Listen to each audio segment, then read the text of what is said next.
بسم الله الرحمن الرحيم. ألف لام ميم. ذلك الكتاب لا ريب فيه هدى للمتقين الذين يؤمنون بالغيب ويقيمون الصلاة ومما رزقناهم ينفقون والذين يؤمنون بما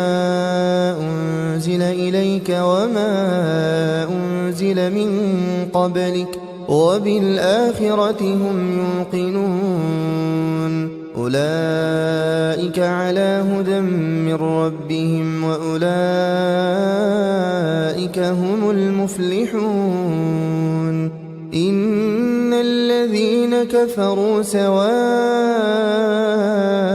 عليهم أأنذرتهم أم لم تنذرهم لا يؤمنون. ختم الله على قلوبهم وعلى سمعهم وعلى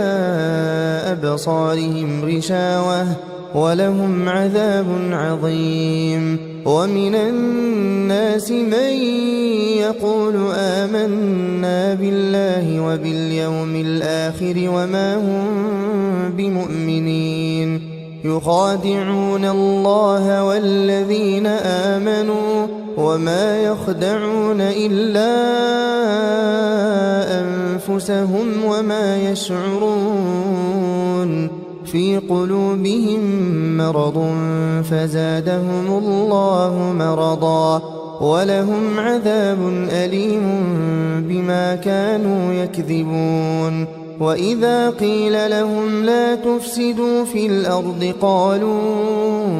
إنما نحن مصلحون ألا إنهم هم المفسدون ولكن لا يشعرون. وإذا قيل لهم آمنوا كما آمن الناس قالوا أنؤمن كما آمن السفهاء ألا إنهم هم السفهاء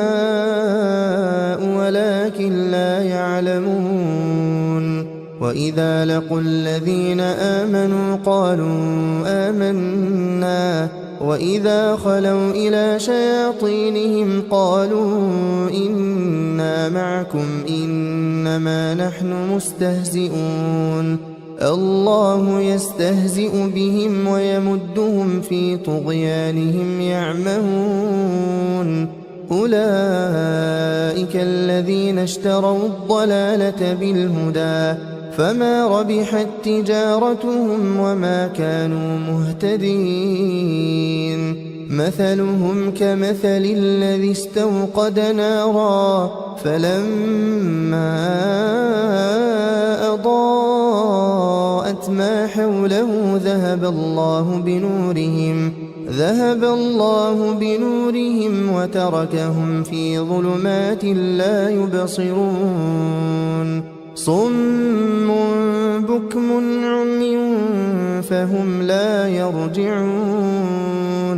أو كصيب من السماء فيه ظلمات ورعد وبرق يجعلون أصابعهم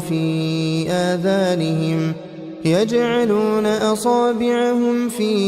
آذانهم من الصواعق حذر الموت والله محيط بالكافرين. يكاد البرق يخطف أبصارهم كلما أضاء لهم مشوا فيه وإذا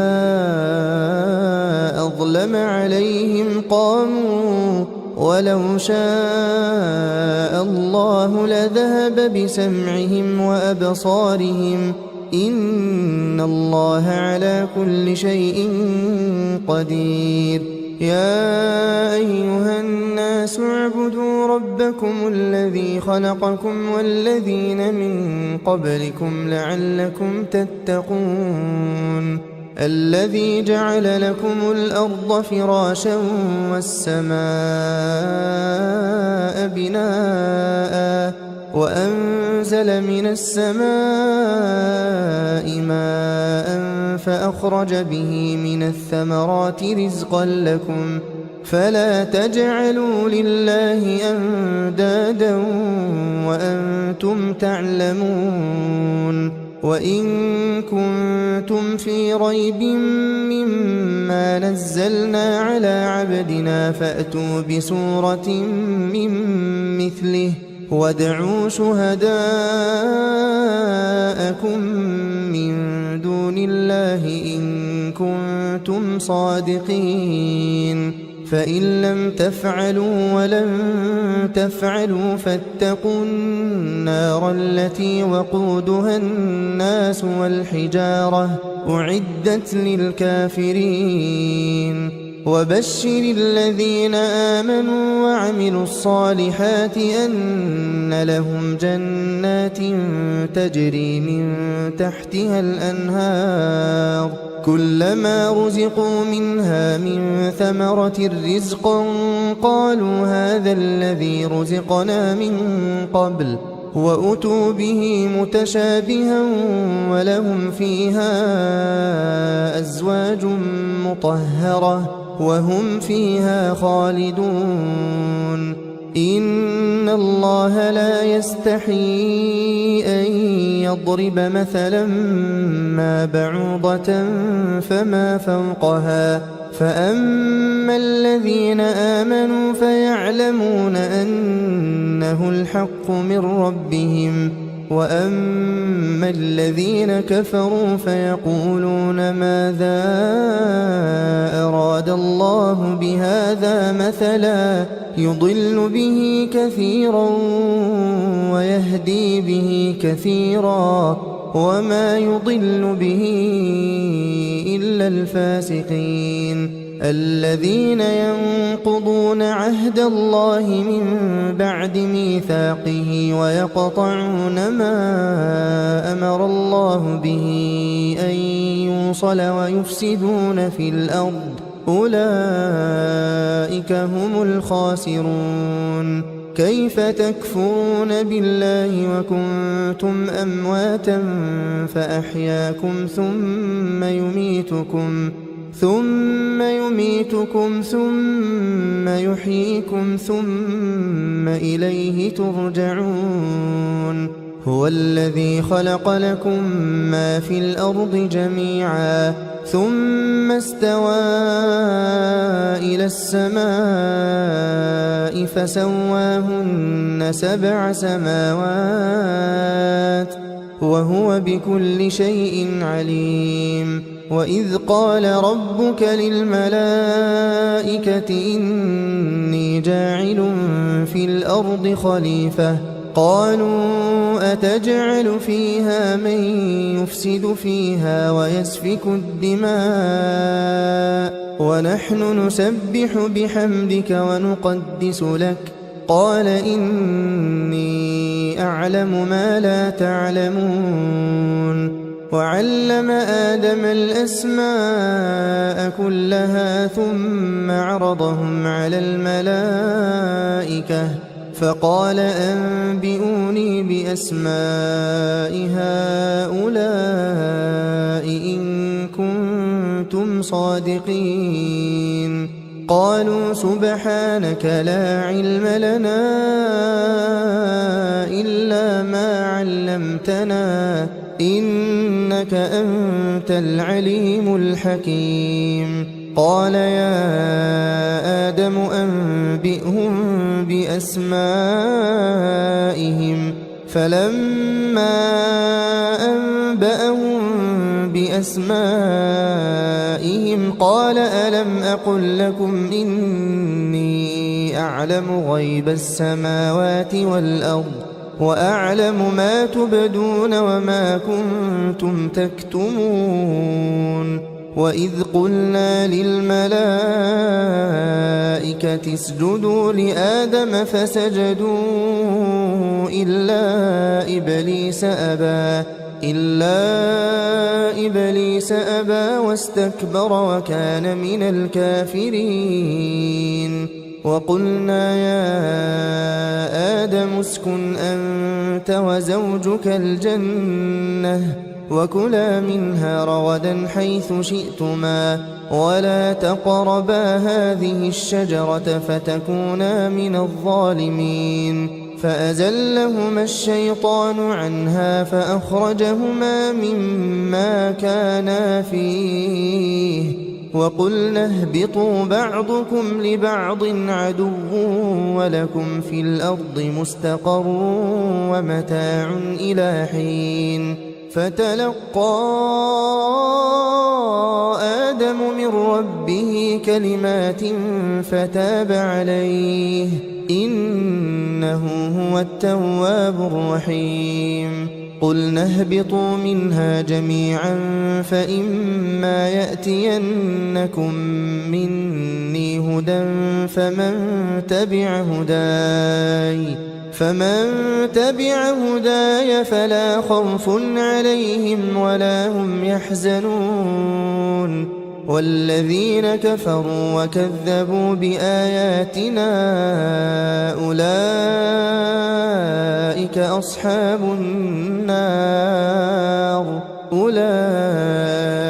أصحاب النار هم فيها خالدون يا بني إسرائيل اذكروا نعمتي التي أنعمت عليكم وأوفوا بعهدي أوف بعهدكم وإياي فارهبون وآمنوا بما أنزلت مصدقا لما معكم ولا تكونوا أول كافر به ولا تشتروا بآياتي ثمنا قليلا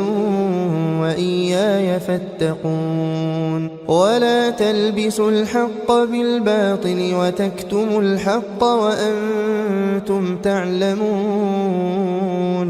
وأقيموا الصلاة وآتوا الزكاة واركعوا مع الراكعين أتأمرون الناس بالبر وتنسون أنفسكم وأنتم تتلون الكتاب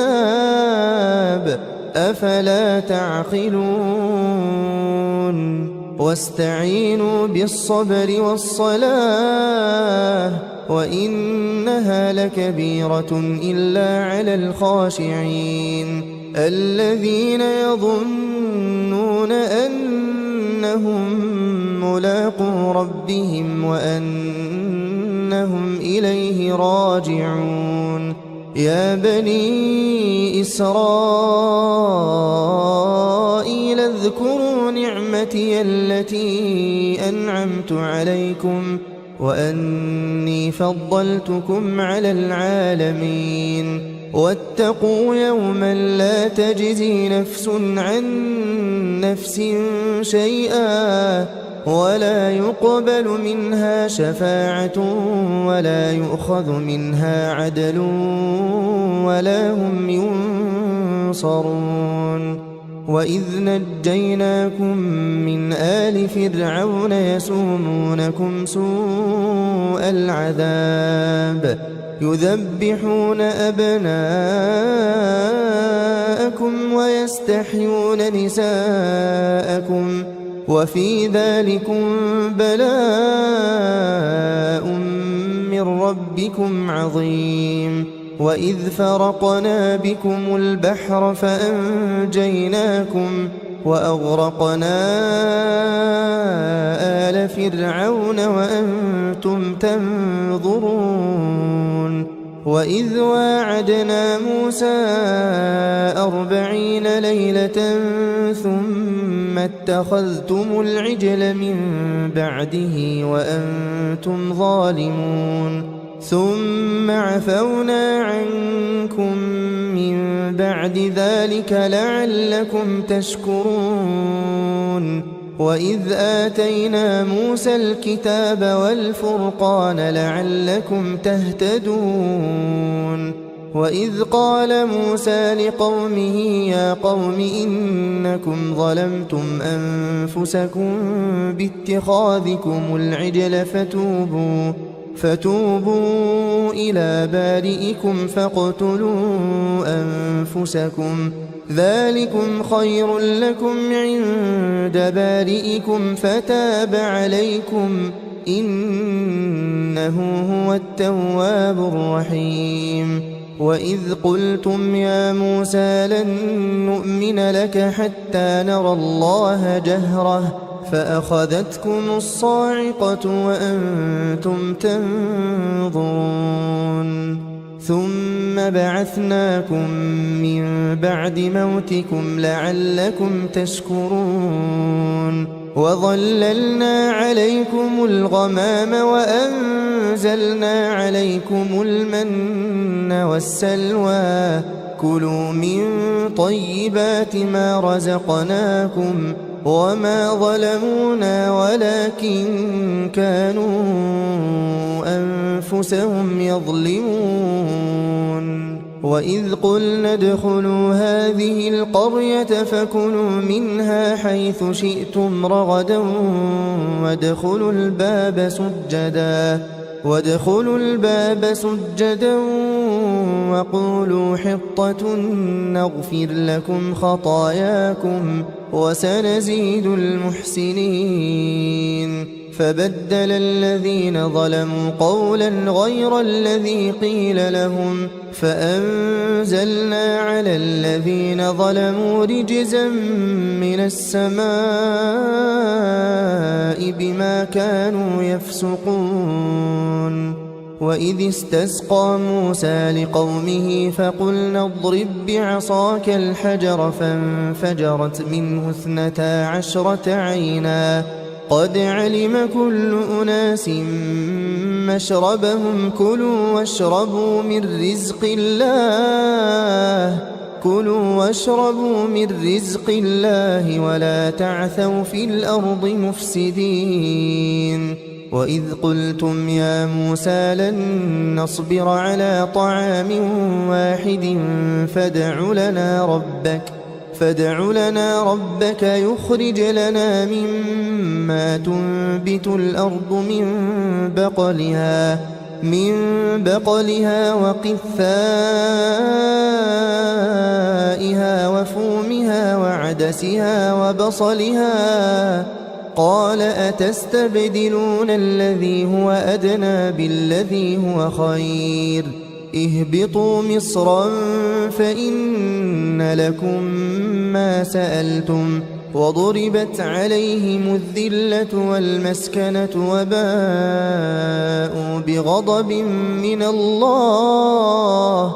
ذلك بأنهم كانوا يكفرون بآيات الله ويقتلون النبيين بغير الحق ذلك بما عصوا وكانوا يعتدون إن الذين آمنوا والذين هادوا والنصارى والصابئين من آمن بالله واليوم الآخر وعمل صالحا فلهم أجرهم عند ربهم ولا خوف عليهم ولا هم يحزنون وإذ أخذنا ميثاقكم ورفعنا فوقكم الطور خذوا ما آتيناكم بقوة واذكروا ما فيه لعلكم تتقون ثم توليتم من بعد ذلك فلولا فضل الله عليكم ورحمته لكنتم من الخاسرين ولقد علمتم الذين اعتدوا منكم في السبت فقلنا لهم كونوا قردة خاسئين فجعلناها نكالا لما بين يديها وما خلفها وموعظة للمتقين وإذ قال موسى لقومه إن الله يأمركم أن تذبحوا بقرة قالوا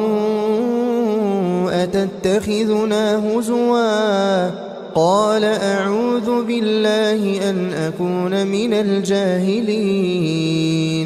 قالوا ادع لنا ربك يبين لنا ما هي قال إنه يقول إنها بقرة لا فارض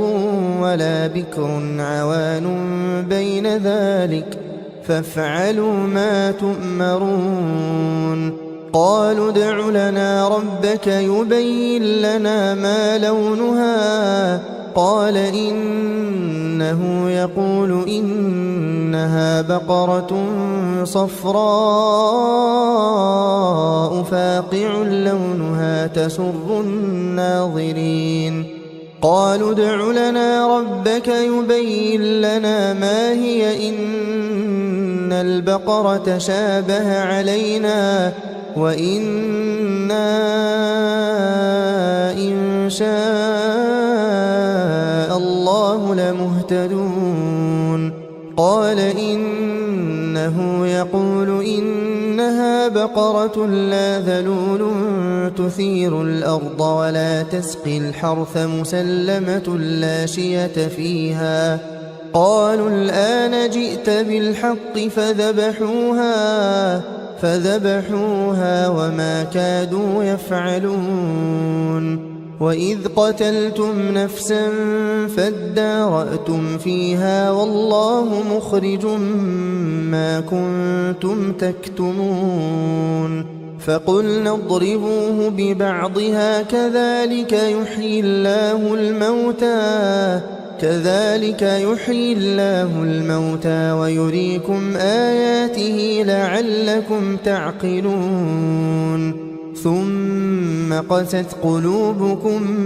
من بعد ذلك فهي كالحجارة أو أشد قسوة وإن من الحجارة لما يتفجر منه الأنهار وإن منها لما يشقق فيخرج منه الماء وإن منها لما يهبط من خشية الله وما الله بغافل عما تعملون أفتطمعون أن يؤمنوا لكم وقد كان فريق منهم يسمعون كلام الله ثم يحرفونه من بعد ما عقلوه وهم يعلمون وإذا لقوا الذين آمنوا قالوا آمنا وإذا خلا بعضهم إلى بعض قالوا أتحدثونهم بما فتح الله عليكم ليحاجوكم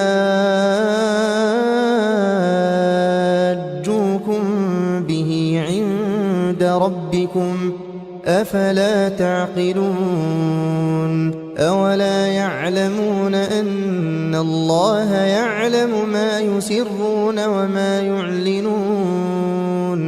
ومنهم أميون لا يعلمون الكتاب إلا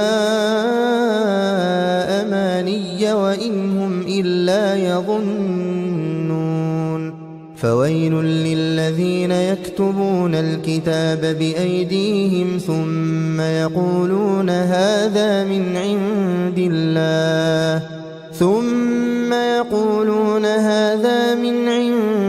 الله ليشتروا به ثمنا قليلا فويل لهم مما كتبت أيديهم وويل لهم مما يكسبون وقالوا لن تمسنا النار إلا أياما معدودة قل أتخذتم عند الله عهدا فلن يخلف الله عهده أم تقولون على الله ما لا تعلمون بلى من كسب سيئة وأحاطت به خطيئته فأولئك أصحاب النار هم فيها خالدون والذين آمنوا وعملوا الصالحات أولئك أصحاب الجنة هم فيها خالدون وإذ أخذنا ميثاق بني إسرائيل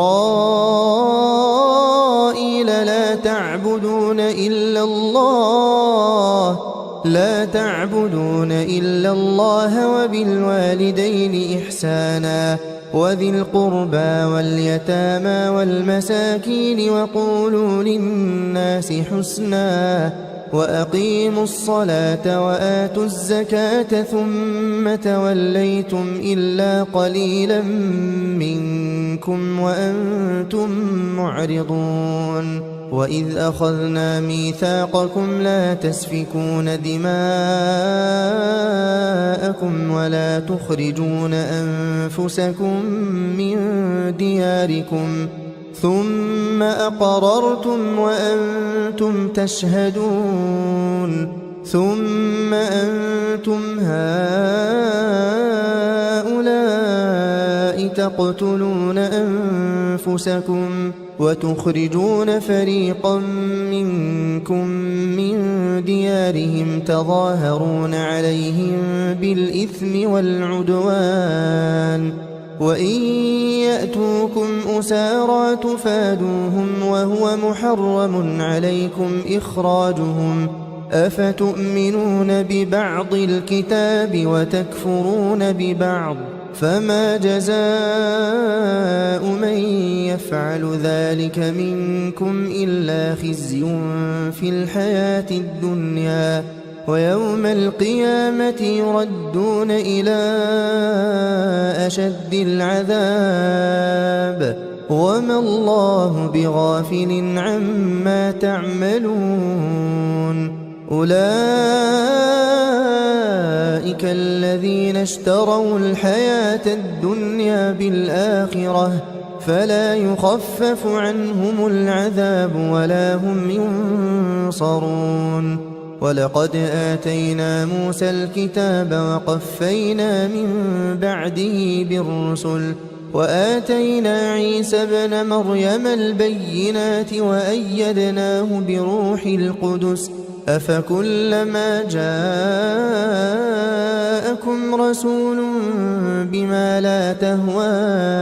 أنفسكم استكبرتم ففريقا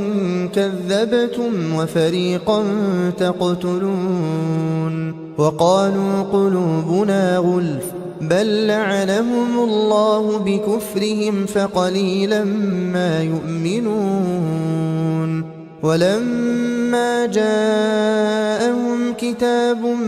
من عند الله مصدق لما معهم وكانوا من قبل يستفتحون على الذين كفروا فلما جاءهم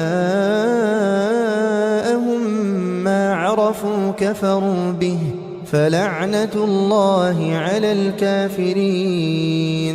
بئس ما اشتروا به أنفسهم أن يكفروا بما أنزل الله بغيا أن ينزل الله من فضله على من يشاء من عباده فباءوا بغضب على غضب وللكافرين عذاب مهين وإذا قيل لهم آمنوا بما أنزل الله قالوا نؤمن بما أنزل علينا ويكفرون بما وراءه وهو الحق مصدقا لما معهم قل فلم تقتلون أنبياء الله من قبل إن كنتم مؤمنين ولقد جاءكم موسى بالبينات ثم اتخذتم العجل من بعده وأنتم ظالمون وإذ أخذنا ميثاقكم ورفعنا فوقكم الطور خذوا ما آتيناكم بقوة واسمعوا قالوا سمعنا وعصينا وأشربوا في قلوبهم العجل بكفرهم قل بئس ما يأمركم به إيمانكم إن كنتم مؤمنين قل إن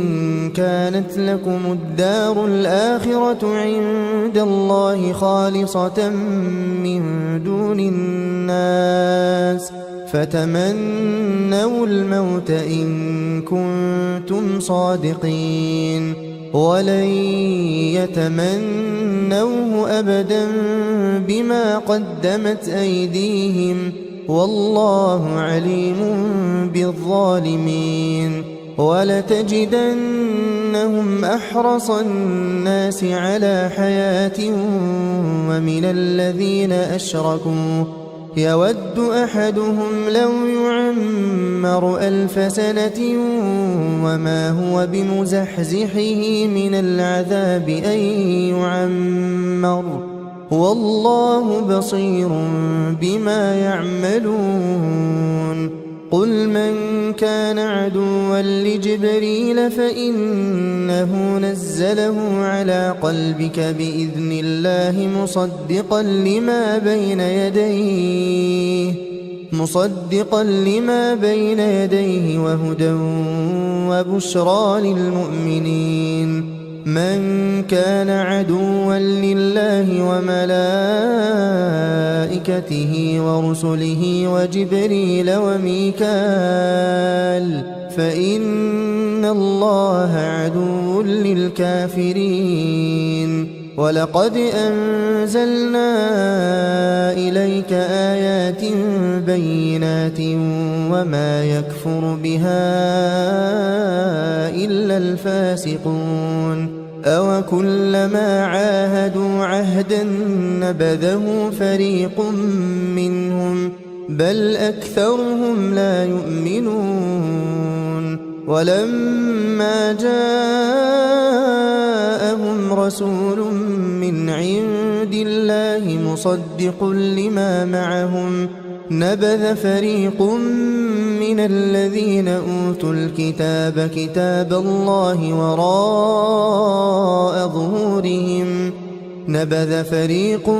من الذين أوتوا الكتاب كتاب الله وراء ظهورهم كأنهم لا يعلمون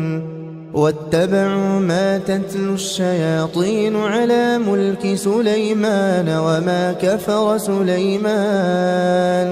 وما كفر سليمان ولكن الشياطين كفروا يعلمون الناس السحر وما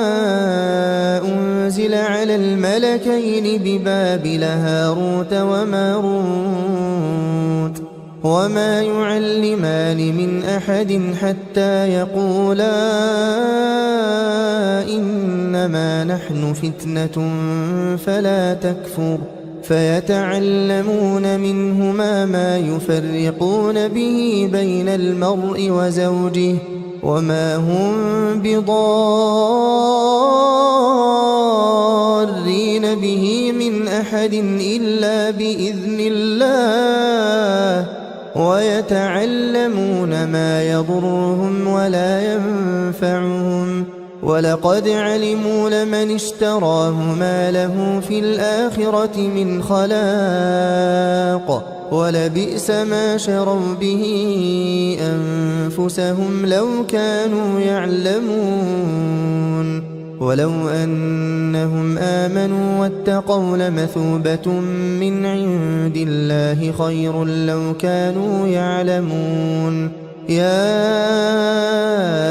أيها الذين آمنوا لا تقولوا راعنا وقولوا انظرنا واسمعوا وللكافرين عذاب أليم ما يود الذين كفروا من أهل الكتاب ولا المشركين أن ينزل عليكم من خير من ربكم والله يختص برحمته من يشاء والله ذو الفضل العظيم ما ننسخ من آية أو ننسها نأت بخير منها أو مثلها ألم تعلم أن الله على كل شيء قدير ألم تعلم أن الله له ملك السماوات والأرض وما لكم من دون الله من ولي ولا نصير أم تريدون أن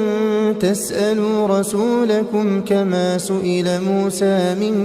قبل ومن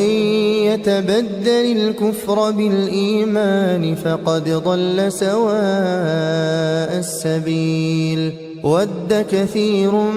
من أهل الكتاب لو يردونكم من بعد إيمانكم كفارا حسدا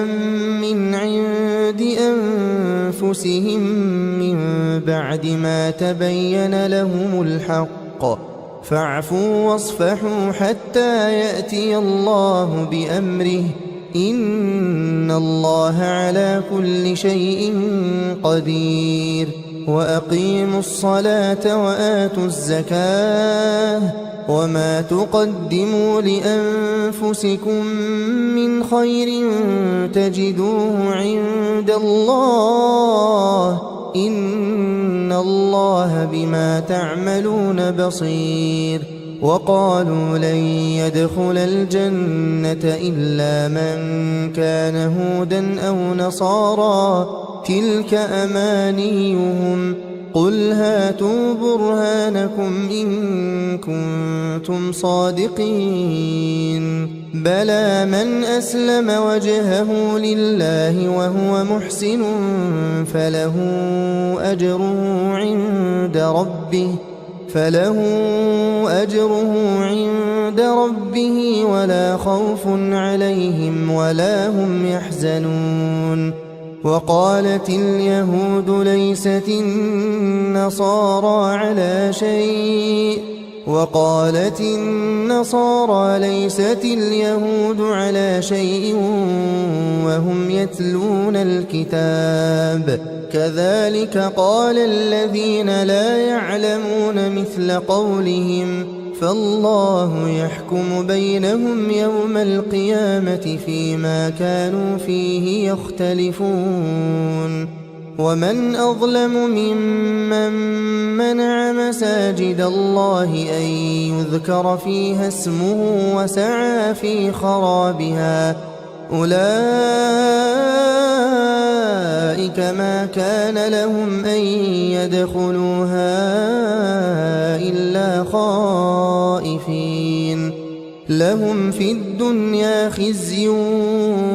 ولهم في الآخرة عذاب عظيم ولله المشرق والمغرب فأينما تولوا فثم وجه الله إن الله واسع عليم وقالوا اتخذ الله ولدا سبحانه بل له ما في السماوات والأرض كل له قانتون بديع السماوات والأرض وإذا قضى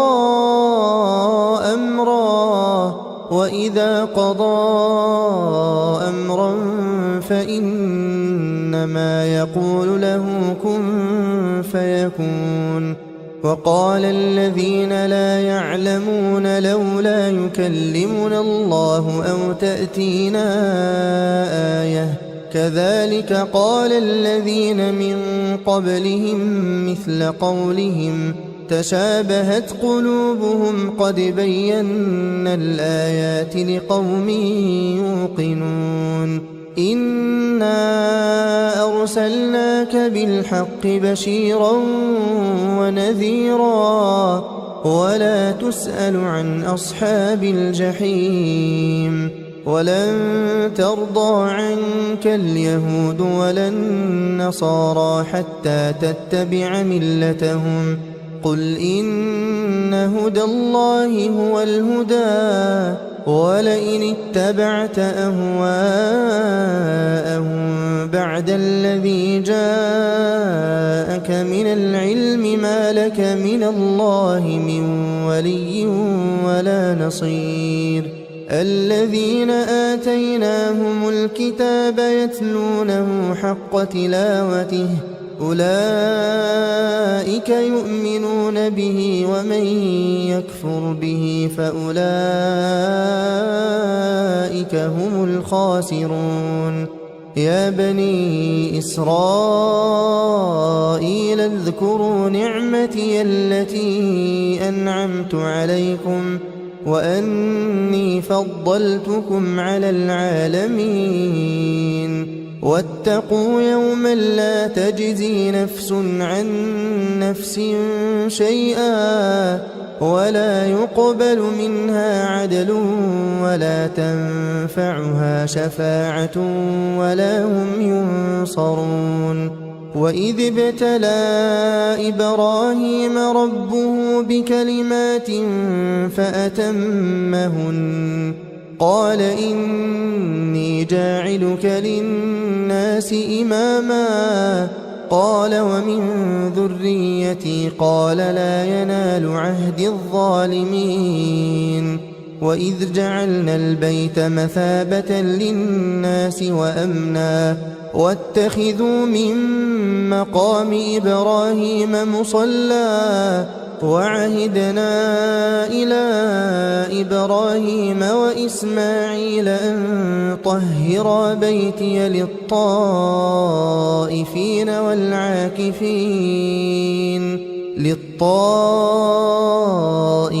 والعاكفين والركع السجود وإذ قال إبراهيم رب اجعل هذا بلدا آمنا وارزق أهله من الثمرات من آمن منهم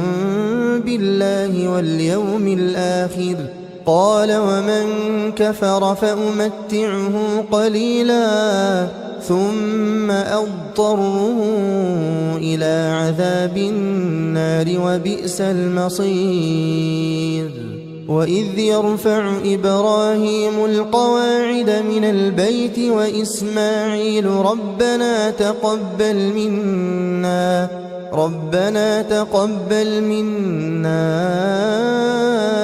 إنك أنت السميع العليم ربنا واجعلنا مسلمين لك ومن ذريتنا أمة مسلمة لك وأرنا مناسكنا وتب علينا إنك أنت التواب الرحيم ربنا وابعث فيهم رسولا منهم يتلو عليهم آياتك ويعلمهم الكتاب والحكمة ويزكيهم إنك أنت العزيز الحكيم ومن يرغب عن ملة إبراهيم إلا من سفه نفسه ولقد اصطفيناه في الدنيا وإنه في الآخرة لمن الصالحين إذ قال له ربه أسلم قال أسلمت لرب العالمين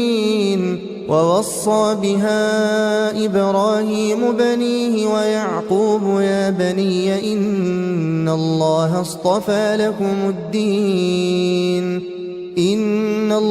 اصطفى لكم الدين فلا تموتن إلا وأنتم مسلمون أم كنتم شهداء إذ حضر يعقوب الموت إذ إذ قال لبنيه ما تعبدون من بعدي قالوا نعبد إلهك وإله آبائك إبراهيم وإسماعيل وإسحاق إلها واحدا ونحن له مسلمون تلك أمة قد خلت لها ما كسبت ولكم ما كسبتم ولا تسألون عما كانوا يعملون وقالوا كونوا هودا أو نصارى تهتدوا قل بل ملة إبراهيم حنيفا وما كان من المشركين قولوا آمنا بالله وما أنزل إلينا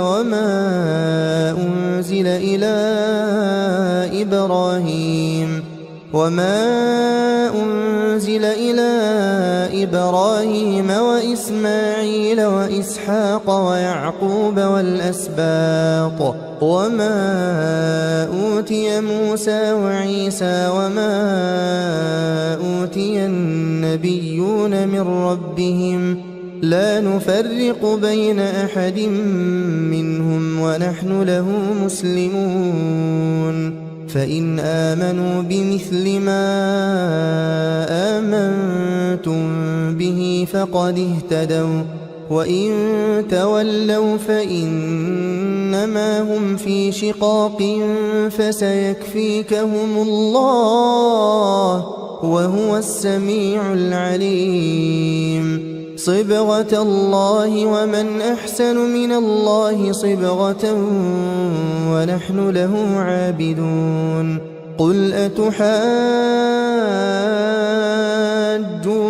في الله وهو ربنا وربكم ولنا أعمالنا ولكم أعمالكم ونحن له مخلصون أم تقولون إن إبراهيم وإسماعيل وإسحاق ويعقوب والأسباط كانوا هودا أو نصارى قل أأنتم أعلم أم الله ومن أظلم ممن كتم شهادة عنده من الله وما الله بغافل عما تعملون تلك أمة قد خلت لها ما كسبت ولكم ما كسبتم ولا تسألون عما كانوا يعملون سيقول السفهاء من الناس ما ولاهم عن قبلتهم التي كانوا عليها قل لله المشرق والمغرب يهدي من يشاء إلى صراط مستقيم وكذلك جعلناكم أمة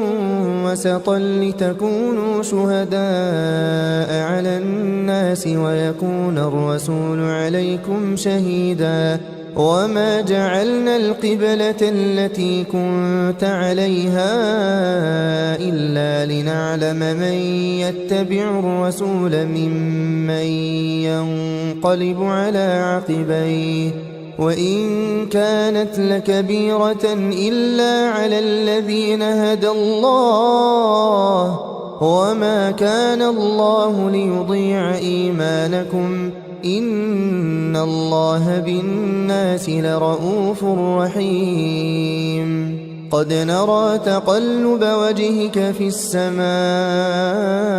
فلنولينك قبلة ترضاها فول وجهك شطر المسجد الحرام وحيث ما كنتم فولوا وجوهكم شطره وإن الذين أوتوا الكتاب ليعلمون أنه الحق من ربهم وما الله بغافل عما يعملون ولئن أتيت الذين أوتوا الكتاب بكل آية ما تبعوا قبلتك وما أنت بتابع قبلتهم وما بعضهم بتابع قبلة بعض ولئن اتبعت أهواءهم من بعد ما جاءك من العلم إنك إذا لمن الظالمين الذين آتيناهم الكتاب يعرفونه كما يعرفون أبناءهم وإن فريقا منهم ليكتمون الحق وهم يعلمون الحق من ربك فلا تكونن من الممترين ولكل وجهة هو موليها فاستبقوا الخيرات أينما تكونوا يأت بكم الله جميعا إن الله على كل شيء قدير ومن حيث خرجت فول وجهك شطر المسجد الحرام وإنه للحق من ربك وما الله بغافل عما تعملون ومن حيث خرجت فول وجهك شطر المسجد الحرام وحيث ما كنتم فولوا وجوهكم شطره لئلا يكون للناس عليكم حجة إلا الذين ظلموا منهم فلا تخشوهم واخشوني ولأتم نعمتي عليكم ولعلكم تهتدون كما أرسلنا فيكم رسولا منكم يتلو عليكم آياتنا ويزكيكم ويعلمكم الكتاب والحكمة ويعلمكم ما لم تكونوا تعلمون فاذكروني أذكركم واشكروا لي ولا تكفرون يا أيها الذين آمنوا استعينوا بالصبر والصلاة إن الله مع الصابرين ولا تقولوا لمن يقتل في سبيل الله أموات بل أحياء ولكن لا تشعرون ولنبلونكم بشيء من الخوف والجوع ونقص من الأموال والأنفس والثمرات وبشر الصابرين الذين إذا أصابتهم مصيبة قالوا إنا لله وإنا إليه راجعون أولئك عليهم صلوات من ربهم ورحمة وأولئك هم المهتدون إن الصفا والمروة من شعائر الله فمن حج البيت أو اعتمر فلا جناح عليه أن يطوف بهما ومن تطوع خيرا فإن الله شاكر عليم إن الذين يكتمون ما أنزلنا من البينات والهدى من بعد ما بيناه للناس في الكتاب أولئك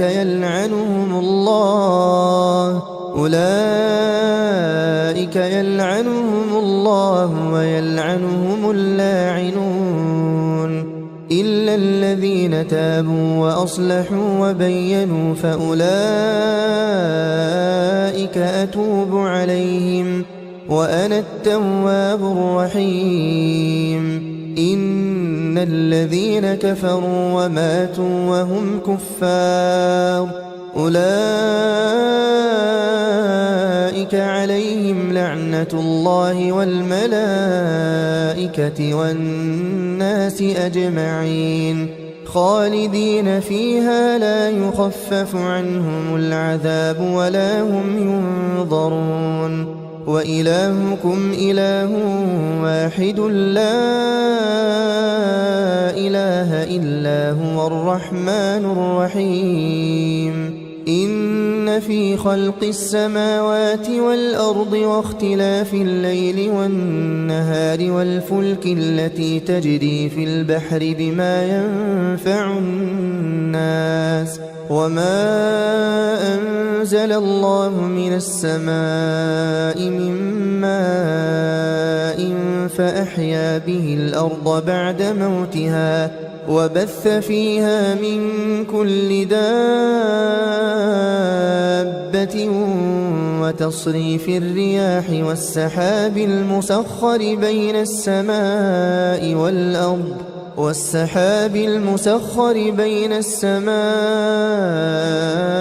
والأرض لآيات لقوم يعقلون ومن الناس من يتخذ من دون الله أندادا يحبونهم كحب الله والذين آمنوا أشد حبا لله ولو يرى الذين ظلموا إذ يرون العذاب أن القوة لله جميعا وأن الله شديد العذاب إذ تبرأ الذين اتبعوا من الذين اتبعوا ورأوا العذاب وتقطعت بهم الأسباب وقال الذين اتبعوا لو أن لنا كرة فنتبرأ منهم كما تبرأوا منا كذلك يريهم الله أعمالهم حسرات عليهم وما هم بخارجين من النار يا أيها الناس كلوا مما في الأرض حلالا طيبا ولا تتبعوا خطوات الشيطان إنه لكم عدو مبين إنما يأمركم بالسوء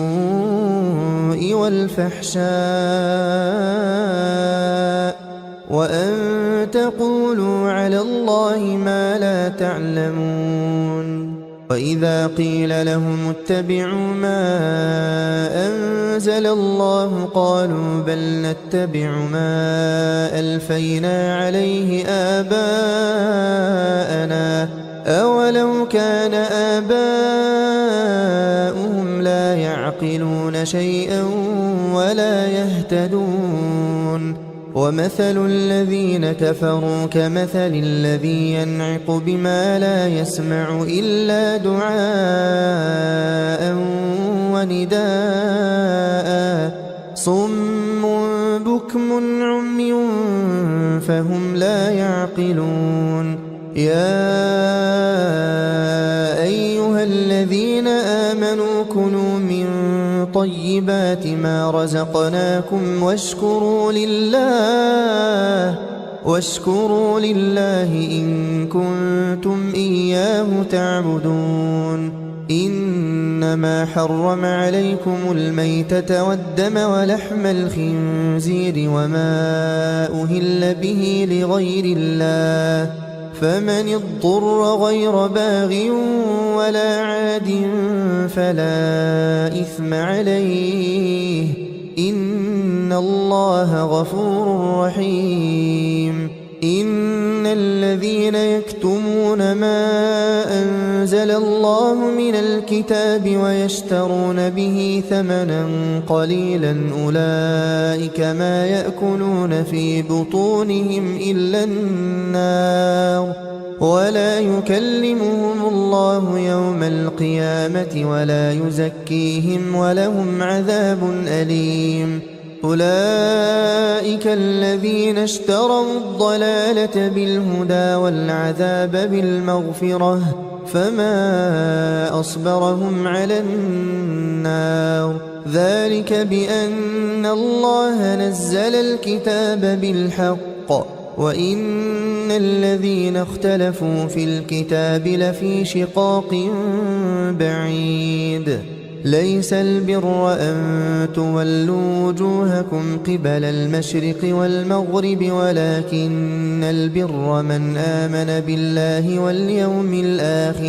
ولكن البر من آمن بالله واليوم الآخر والملائكة والكتاب والنبيين وآتى المال على حبه ذوي القربى واليتامى والمساكين وابن السبيل والسائلين وفي الرقاب وأقام الصلاة وآتى الزكاة والموفون بعهدهم إذا عاهدوا والصابرين في البأساء والضراء وحين البأس أولئك الذين صدقوا وأولئك هم المتقون يا أيها الذين آمنوا كتب عليكم القصاص في القتلى الحر بالحر والعبد بالعبد والأنثى بالأنثى فمن عفي له من أخيه شيء فاتباع بالمعروف وأداء إليه بإحسان ذلك تخفيف من ربكم ورحمة فمن اعتدى بعد ذلك فله عذاب أليم ولكم في القصاص حياة يا أولي الألباب لعلكم تتقون كتب عليكم إذا حضر أحدكم الموت إن ترك خيرا الوصية للوالدين والأقربين بالمعروف حقا على المتقين فمن بدله بعدما سمعه فإنما إثمه على الذين يبدلونه إن الله سميع عليم فمن خاف من موص جنفا أو إثما فأصلح بينهم فلا إثم عليه إن الله غفور رحيم يا أيها الذين آمنوا كتب عليكم الصيام كما كتب على الذين من قبلكم لعلكم تتقون أياما معدودات فمن كان منكم مريضا أو على سفر فعدة من أيام أخر وعلى الذين يطيقونه فدية طعام مسكين فمن تطوع خيرا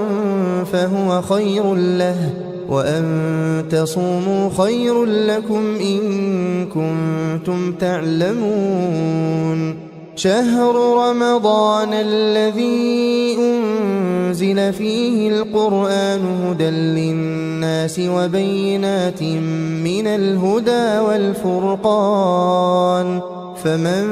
شهد منكم الشهر فليصمه ومن كان مريضا أو على سفر فعدة من أيام أخر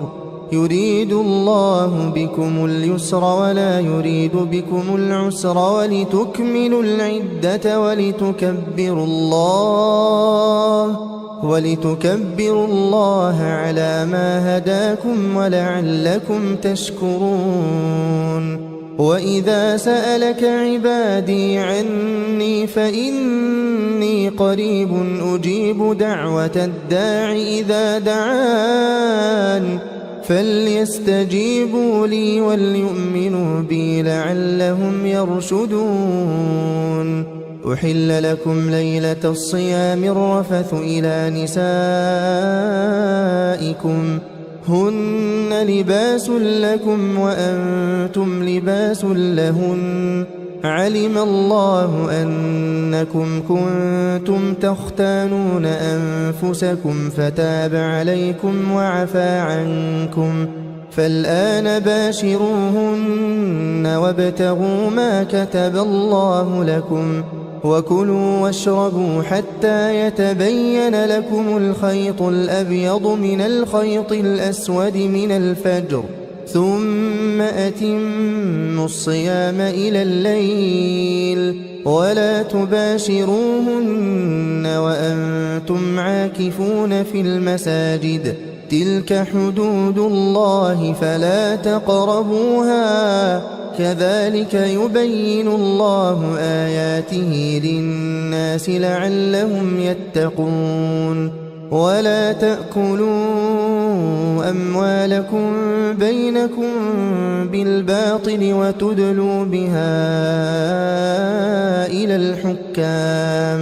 وتدلوا بها إلى الحكام لتأكلوا فريقا من أموال الناس بالإثم وأنتم تعلمون يسألونك عن الأهلة قل هي مواقيت للناس والحج وليس البر بأن تأتوا البيوت من ظهورها ولكن البر من اتقى وأتوا البيوت من أبوابها واتقوا الله لعلكم تفلحون وقاتلوا في سبيل الله الذين يقاتلونكم ولا تعتدوا إن الله لا يحب المعتدين واقتلوهم حيث ثقفتموهم وأخرجوهم من حيث أخرجوكم والفتنة أشد من القتل ولا تقاتلوهم عند المسجد الحرام حتى يقاتلوكم فيه فإن قاتلوكم فاقتلوهم كذلك جزاء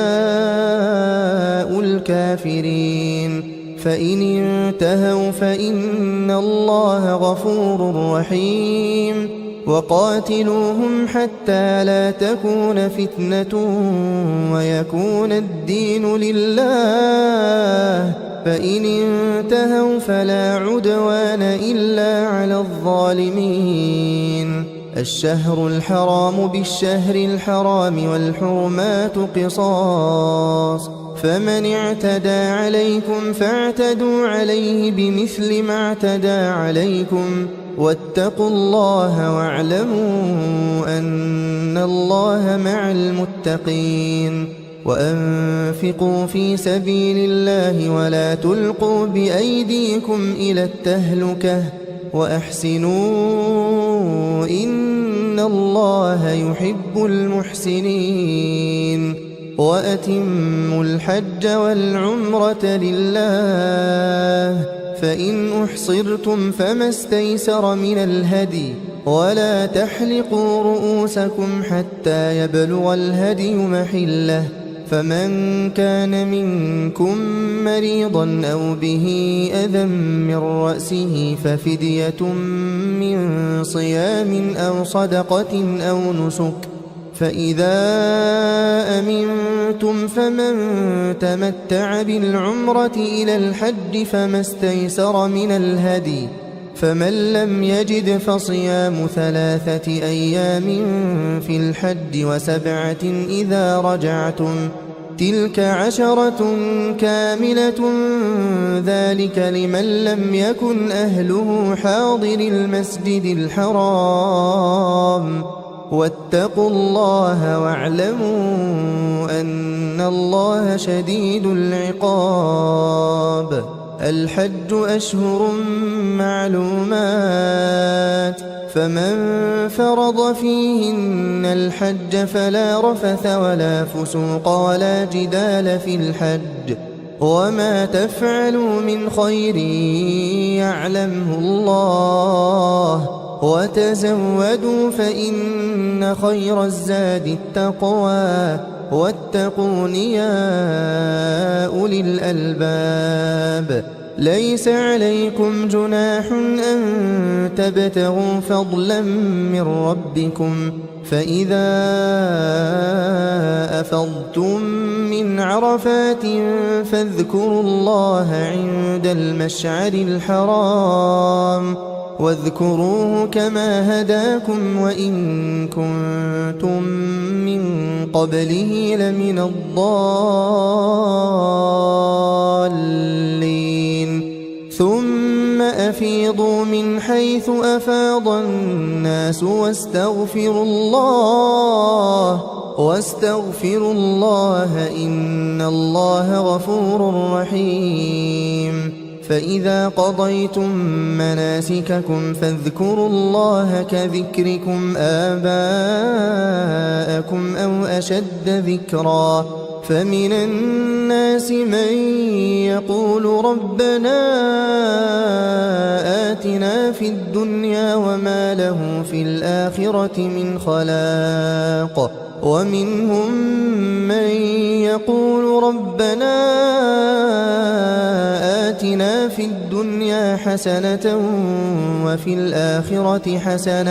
وفي الآخرة حسنة وقنا عذاب النار. أولئك لهم نصيب مما كسبوا والله سريع الحساب. واذكروا الله في أيام معدودات، فمن تعجل في يومين فلا إثم عليه، ومن تأخر فلا إثم عليه لمن اتقى. واتقوا الله واعلموا أنكم إليه تحشرون. ومن الناس من يعجبك قوله في الحياة الدنيا ويشهد الله على ما في قلبه وهو ألد الخصام. وإذا تولى سعى في الأرض ليفسد فيها ويهلك الحرث والنسل والله لا يحب الفساد. وإذا قيل له اتق الله أخذته العزة بالإثم فحسبه جهنم ولبئس المهاد. ومن الناس من يشري نفسه ابتغاء مرضات الله والله رؤوف بالعباد. يا أيها الذين آمنوا ادخلوا في السلم كافة ولا تتبعوا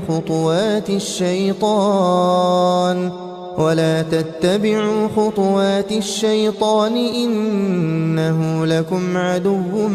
مبين. فإن زللتم من بعد ما جاءتكم البينات فاعلموا أن الله عزيز حكيم. هل ينظرون إلا أن يأتيهم الله في ظلل من الغمام والملائكة وقضي الأمر وإلى الله ترجع الأمور. سل بني إسرائيل كم آتيناهم من آية بينة ومن يبدل نعمة الله من بعد ما جاءته فإن الله شديد العقاب. زين للذين كفروا الحياة الدنيا ويسخرون من الذين آمنوا والذين اتقوا فوقهم يوم القيامة والله يرزق من يشاء بغير حساب. كان الناس أمة واحدة فبعث الله النبيين مبشرين ومنذرين وأنزل معهم الكتاب بالحق وأنزل معهم الكتاب بالحق ليحكم بين الناس فيما اختلفوا فيه وما اختلف فيه إلا الذين أوتوه من بعد ما جاءتهم البينات بغيا بينهم فهدى الله الذين آمنوا لما اختلفوا فيه من الحق بإذنه والله يهدي من يشاء إلى صراط مستقيم. أم حسبتم أن تدخلوا الجنة ولما يأتكم مثل الذين خلوا من قبلكم مستهم البأساء والضراء وزلزلوا حتى يقول الرسول والذين آمنوا معه متى نصر الله ألا إن نصر الله قريب. يسألونك ماذا ينفقون قل ما أنفقتم من خير فللوالدين والأقربين واليتامى والمساكين وابن السبيل وما تفعلوا من خير فإن الله به عليم. كتب عليكم القتال وهو كره لكم وعسى أن تكرهوا شيئا وهو خير لكم وعسى أن تحبوا شيئا وهو شر لكم والله يعلم وأنتم لا تعلمون. يسألونك عن الشهر الحرام قتال فيه قل قتال فيه كبير وصد عن سبيل الله وكفر به والمسجد الحرام وإخراج أهله منه أكبر عند الله والفتنة أكبر من القتل ولا يزالون يقاتلونكم حتى يردوكم عن دينكم إن استطاعوا ومن يرتدد منكم عن دينه فيمت وهو كافر فأولئك حبطت أعمالهم في الدنيا والآخرة وأولئك أصحاب النار هم فيها خالدون. إن الذين آمنوا والذين هاجروا وجاهدوا في سبيل الله أولئك يرجون رحمة الله والله غفور رحيم. يسألونك عن الخمر والميسر قل فيهما إثم كبير ومنافع للناس وإثمهما أكبر من نفعهما ويسألونك ماذا ينفقون قل العفو كذلك يبين الله لكم الآيات لعلكم تتفكرون في الدنيا والآخرة. ويسألونك عن اليتامى قل إصلاح لهم خير وإن تخالطوهم فإخوانكم والله يعلم المفسد من المصلح ولو شاء الله لأعنتكم إن الله عزيز حكيم. ولا تنكحوا المشركات حتى يؤمن ولأمة مؤمنة خير من مشركة ولو أعجبتكم ولا تنكحوا المشركين حتى يؤمنوا ولعبد مؤمن خير من مشرك ولو أعجبكم أولئك يدعون إلى النار والله يدعو إلى الجنة والمغفرة بإذنه ويبين آياته للناس لعلهم يتذكرون.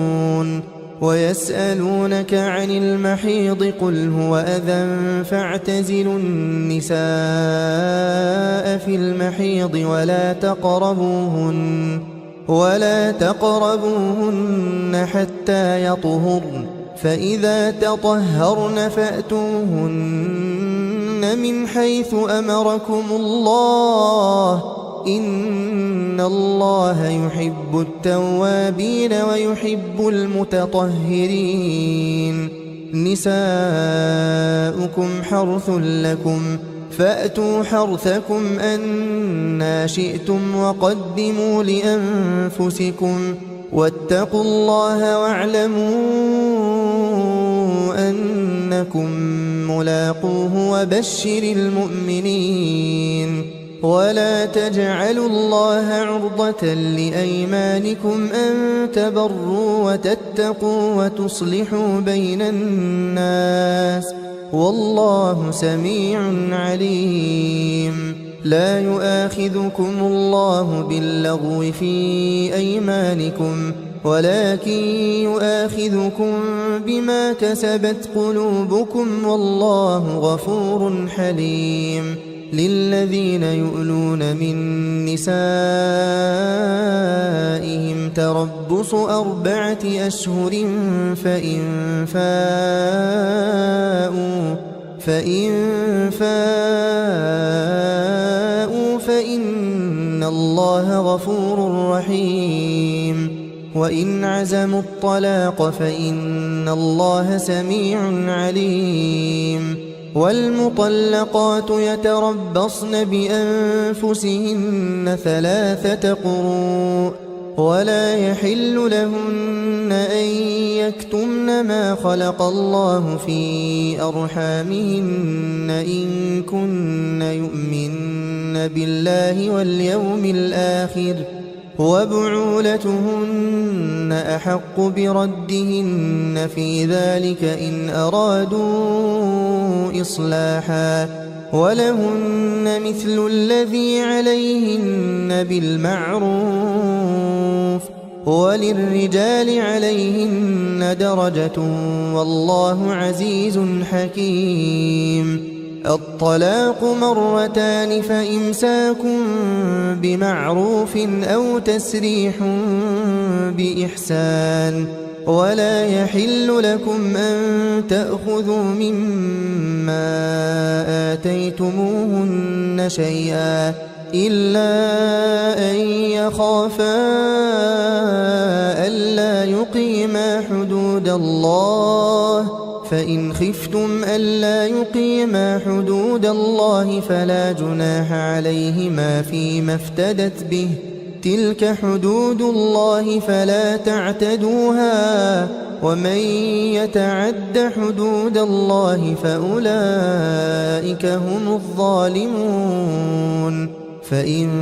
طلقها فلا تحل له من بعد حتى تنكح زوجا غيره فإن طلقها فلا جناح عليهما أن يتراجعا إن ظنا أن يقيما حدود الله وتلك حدود الله يبينها لقوم يعلمون وإذا طلقتم النساء فبلغن أجلهن فأمسكوهن بمعروف أو سرحوهن بمعروف ولا تمسكوهن ضرارا لتعتدوا ومن يفعل ذلك فقد ظلم نفسه ولا تتخذوا آيات الله هزوا واذكروا نعمة الله عليكم وما أنزل عليكم من الكتاب والحكمة يعظكم به واتقوا الله واعلموا أن الله بكل شيء عليم وإذا طلقتم النساء فبلغن أجلهن فلا تعضلوهن أن ينكحن أزواجهن إذا تراضوا بينهم بالمعروف، ذلك يوعظ به من كان منكم يؤمن بالله واليوم الآخر، ذلكم أزكى لكم وأطهر، والله يعلم وأنتم لا تعلمون. والوالدات يرضعن أولادهن حولين كاملين لمن أراد أن يتم الرضاعة، وعلى المولود له رزقهن وكسوتهن بالمعروف، لا تكلف نفس إلا وسعها، لا تضار والدة بولدها ولا مولود له بولده، وعلى الوارث مثل ذلك، فإن أرادا فصالا عن تراض منهما وتشاور فلا جناح عليهما. وإن أردتم أن تسترضعوا أولادكم فلا جناح عليكم إذا سلمتم ما آتيتم بالمعروف، واتقوا الله واعلموا أن الله بما تعملون بصير. والذين يتوفون منكم ويذرون أزواجا يتربصن بأنفسهن 4 أشهر وعشرا، فإذا بلغن أجلهن فلا جناح عليكم فيما فعلن في أنفسهن بالمعروف، والله بما تعملون خبير. ولا جناح عليكم فيما عرضتم به من خطبة النساء أو أكننتم في أنفسكم، علم الله أنكم ستذكرونهن ولكن لا تواعدوهن سرا إلا أن تقولوا قولا معروفا، ولا تعزموا عقدة النكاح حتى يبلغ الكتاب أجله، واعلموا أن الله يعلم ما في أنفسكم فاحذروه، واعلموا أن الله غفور حليم. لا جناح عليكم إن طلقتم النساء ما لم تمسوهن أو تفرضوا لهن فريضة، ومتعوهن على الموسع قدره وعلى المقتر قدره متاعا بالمعروف حقا على المحسنين. وإن طلقتموهن من قبل أن تمسوهن وقد فرضتم لهن فريضة فنصف ما فرضتم إلا أن يعفون أو يعفو الذي بيده عقدة النكاح، وأن تعفوا أقرب للتقوى، ولا تنسوا الفضل بينكم، إن الله بما تعملون بصير. حافظوا على الصلوات والصلاة الوسطى وقوموا لله قانتين، فإن خفتم فرجالا أو ركبانا، فإذا أمنتم فاذكروا الله كما علمكم ما لم تكونوا تعلمون. والذين يتوفون منكم ويذرون أزواجا وصية لأزواجهم متاعا إلى الحول غير إخراج، فإن خرجن فلا جناح عليكم فيما فعلن في أنفسهن من معروف، والله عزيز حكيم. وللمطلقات متاع بالمعروف حقا على المتقين كذلك يبين الله لكم آياته لعلكم تعقلون ألم تر إلى الذين خرجوا من ديارهم وهم ألوف حذر الموت فقال لهم الله موتوا ثم أحياهم إن الله لذو فضل على الناس ولكن أكثر الناس لا يشكرون وقاتلوا في سبيل الله واعلموا أن الله سميع عليم من ذا الذي يقرض الله قرضا حسنا فيضاعفه له أضعافا كثيرة والله يقبض ويبسط وإليه ترجعون ألم تر إلى الملأ من بني إسرائيل من بعد موسى إذ قالوا لنبي لهم ابعث لنا ملكا نقاتل في سبيل الله قال هل عسيتم إن كتب عليكم القتال ألا تقاتلوا قالوا وما لنا ألا نقاتل في سبيل الله وقد أخرجنا من ديارنا وأبنائنا فلما كتب عليهم القتال تولوا إلا قليلا منهم والله عليم بالظالمين وقال لهم نبيهم إن الله قد بعث لكم طالوت ملكا قالوا أنى يكون له الملك علينا ونحن أحق بالملك منه ولم يؤت سعة من المال قال إن الله اصطفاه عليكم وزاده بسطة في العلم والجسم والله يؤتي ملكه من يشاء والله واسع عليم وقال لهم نبيهم إن آية ملكه أن يأتيكم التابوت فيه سكينة من ربكم وبقية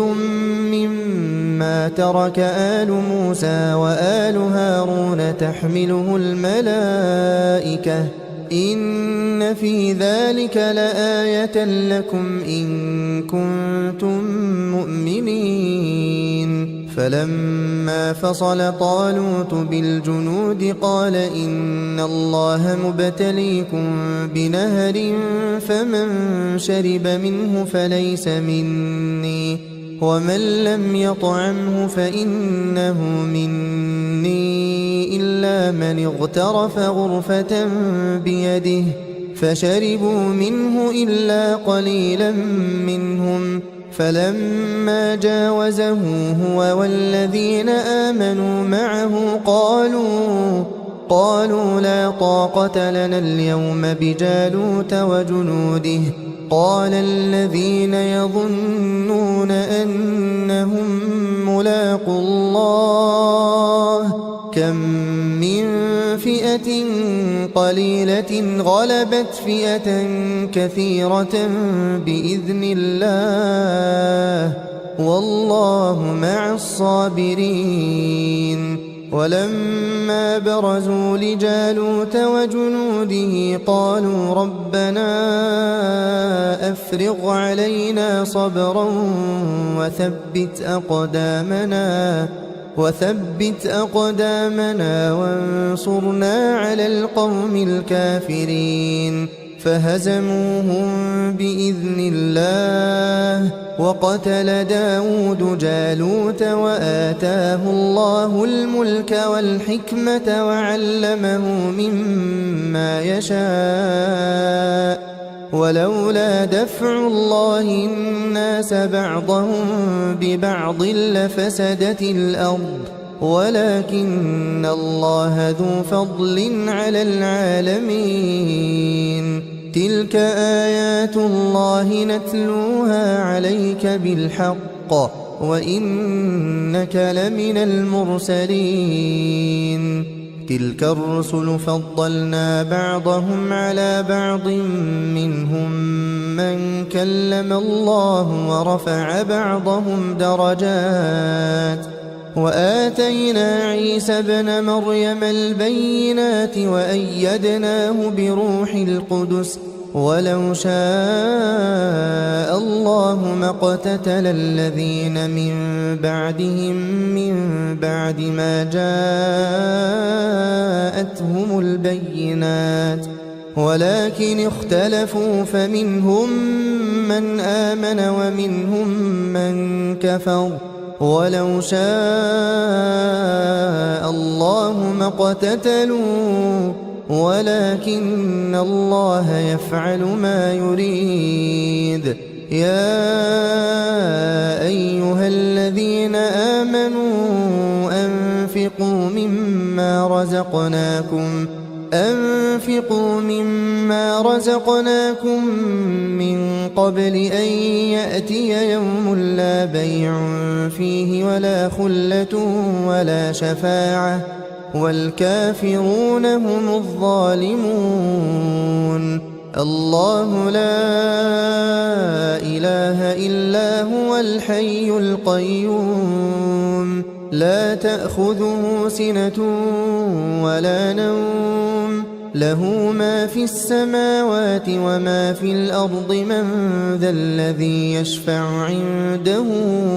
إلا بإذنه يعلم ما بين أيديهم وما خلفهم ولا يحيطون بشيء من علمه إلا بما شاء وسع كرسيه السماوات والأرض ولا يؤوده حفظهما وهو العلي العظيم لا إكراه في الدين قد تبين الرشد من الغي فمن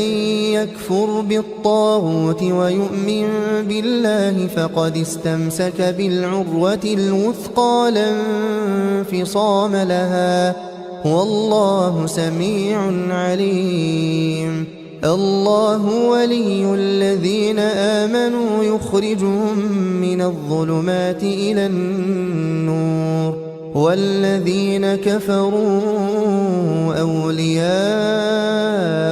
الطاغوت يخرجونهم من النور إلى الظلمات أولئك أصحاب النار هم فيها خالدون ألم تر إلى الذي حاج إبراهيم في ربه أن آتاه الله الملك إذ قال إبراهيم ربي الذي يحيي ويميت قال أنا أحيي وأميت قال إبراهيم فإن الله يأتي بالشمس من المشرق فأت بها من المغرب فبهت الذي كفر والله لا يهدي القوم الظالمين أو كالذي مر على قرية وهي خاوية على عروشها قال أنى يحيي هذه الله بعد موتها فأماته الله 100 عام ثم بعثه قال كم لبثت قال لبثت يوما أو بعض يوم قال بل لبثت 100 عام فانظر إلى طعامك وشرابك لم يتسنه وانظر إلى حمارك ولنجعلك آية للناس وانظر إلى العظام كيف ننشزها ثم نكسوها لحما فلما تبين له قال أعلم أن الله على كل شيء قدير وإذ قال إبراهيم رب أرني كيف تحيي الموتى قال أولم تؤمن قال بلى ولكن ليطمئن قلبي قال فخذ 4 من الطير فصرهن إليك ثم اجعل على كل جبل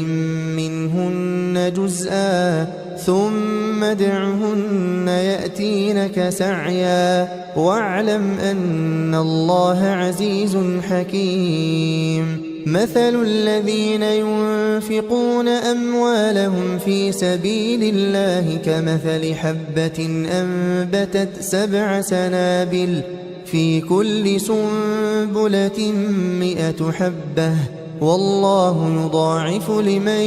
يشاء والله واسع عليم الذين ينفقون أموالهم في سبيل الله ثم لا يتبعون ما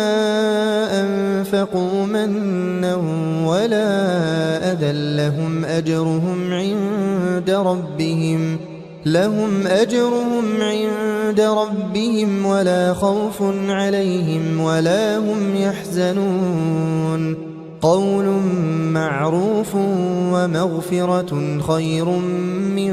صدقة يتبعها أذى والله غني حليم يا أيها الذين آمنوا لا تبطلوا صدقاتكم بالمن والأذى كالذي ينفق ماله رئاء الناس ولا يؤمن بالله واليوم الآخر فمثله كمثل صفوان عليه تراب فأصابه وابل فتركه صلدا لا يقدرون على شيء مما كسبوا والله لا يهدي القوم الكافرين ومثل الذين ينفقون أموالهم ابتغاء مرضات الله وتثبيتا من أنفسهم كمثل جنة بربوة أصابها وابل فآتت أكلها ضعفين فإن لم يصبها وابل فطل والله بما تعملون بصير أيود أحدكم أن تكون له جنة من نخيل وأعناب تجري من تحتها الأنهار له فيها من كل الثمرات وأصابه الكبر وله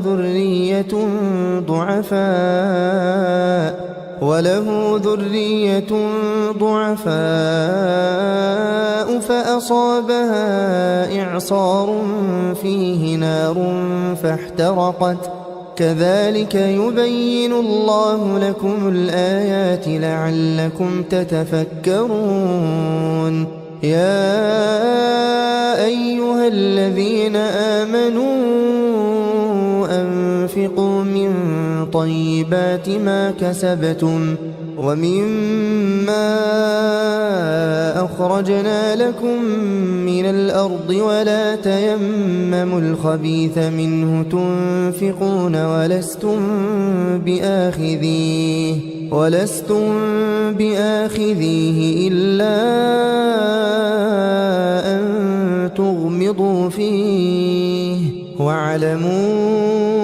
أن الله غني حميد الشيطان يعدكم الفقر ويأمركم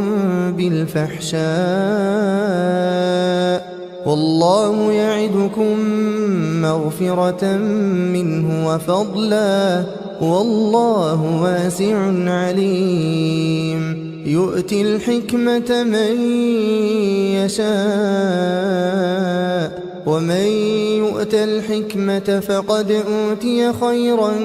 كثيرا وما يذكر إلا أولو الألباب وما أنفقتم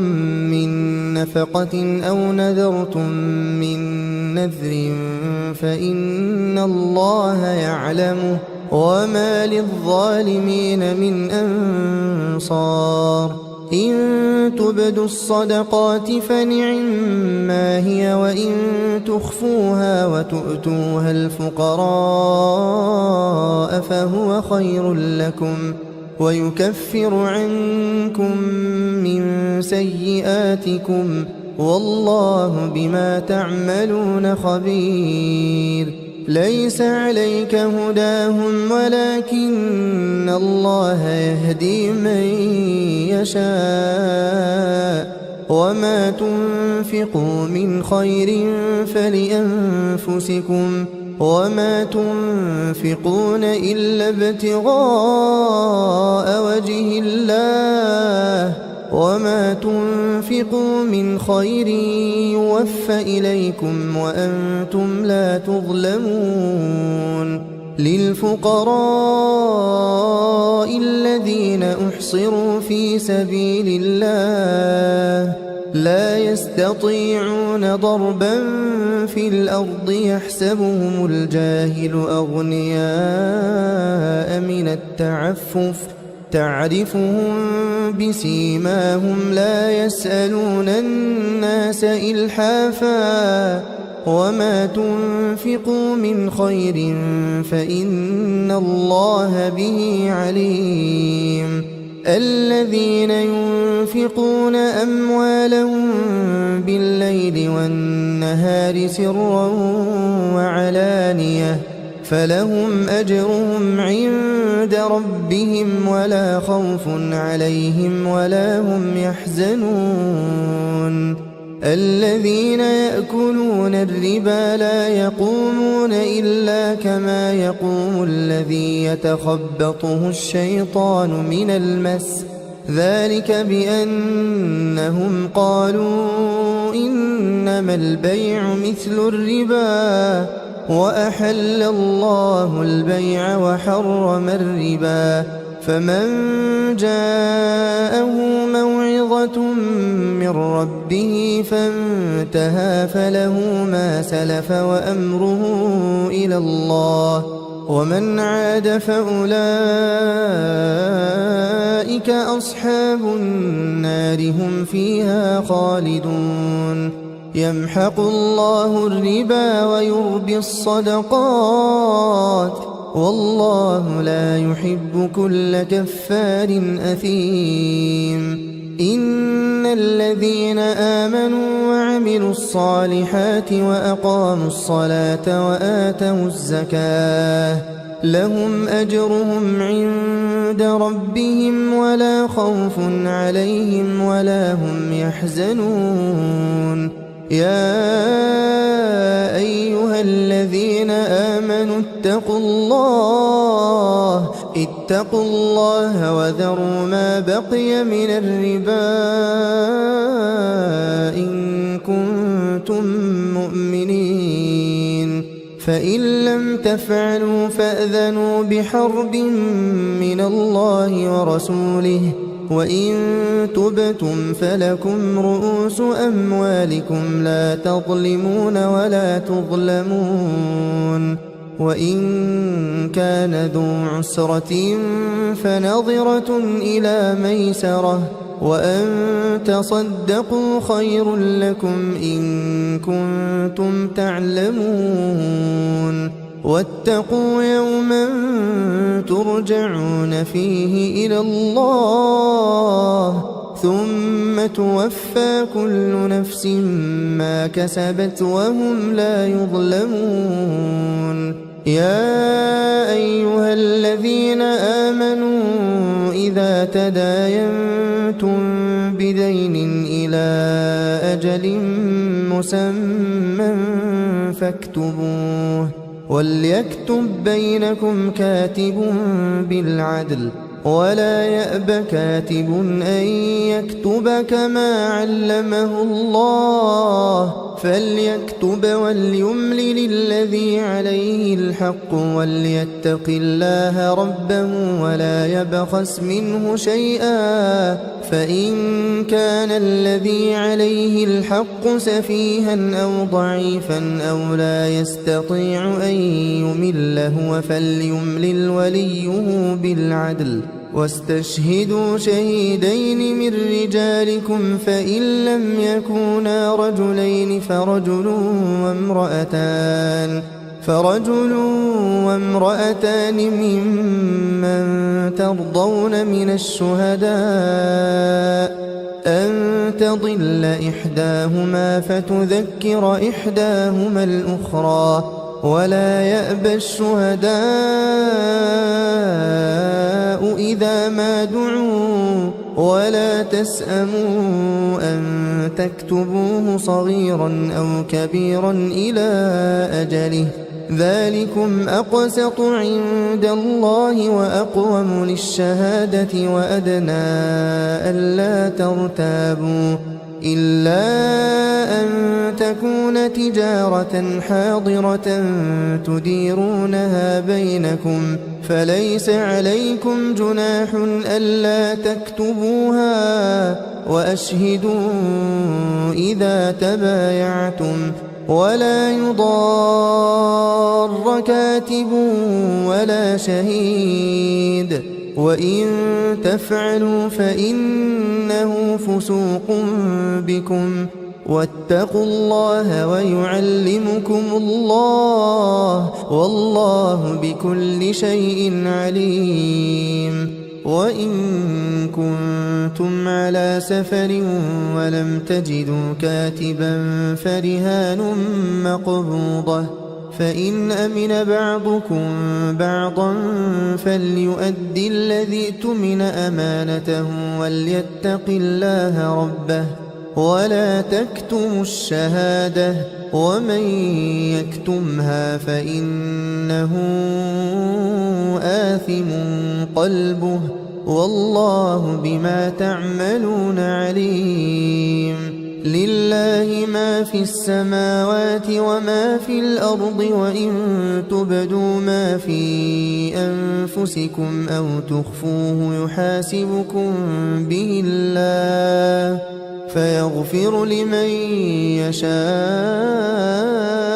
ويعذب من يشاء، والله على كل شيء قدير. آمن الرسول بما أنزل إليه من ربه والمؤمنون كل آمن بالله وملائكته وكتبه ورسله لا نفرق بين أحد من رسله، وقالوا سمعنا وأطعنا غفرانك ربنا وإليك المصير. لا يكلف الله نفسا إلا وسعها، لها ما كسبت وعليها ما اكتسبت. ربنا لا تؤاخذنا إن نسينا أو أخطأنا، ربنا ولا تحمل علينا إصرا كما حملته على الذين من قبلنا، ربنا ولا تحملنا ما لا طاقة لنا به واعف عنا واغفر لنا وارحمنا، أنت مولانا فانصرنا على القوم الكافرين.